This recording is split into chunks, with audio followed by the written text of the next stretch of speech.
সুবহান রাব্বিয়াল আযীম, সুবহান রাব্বিয়াল আযীম, সুবহান রাব্বিয়াল আযীম। ভাই তুমি যে সুবা সুবা বলতেছো, এটা তো সম্পূর্ণ ভুল। রুকুর মধ্যে সেজদার মধ্যে আমরা অনেকে ভুল করে থাকি, যে ভুলটা সুবা সুবা বলে থাকি, সুবহান রাব্বিয়াল আযীম, সুবহান রাব্বিয়াল আলা। ঠিক আছে, বার রূপে কিন্তু জবর নাই, বার রূপে আছে জজম। এখানে সুব বলতে হবে এইভাবে। আমি রুকুত গেছি, অনেকে বলে সুবা, সুবহান রাব্বিয়াল আযীম, সুবা সুবা সুবা বলে, সুবা আসবে না। কিন্তু এই মারাত্মক, এই ছোট জিনিসের মধ্যে মারাত্মক ভুল, আমরা অনেকে জানি না, এই ভুলটা করে থাকি।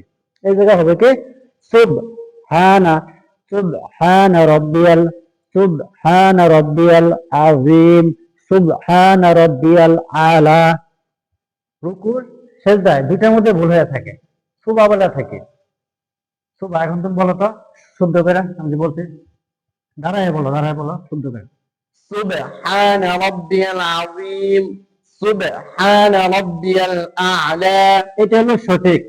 অনেকে সুবা বলে, বারুফের জবর নাই, জজম আছে। আশা করি ওটা বুঝতে পারছেন। যদি ভালো লেগে থাকে একটা শেয়ার দিতে পারেন।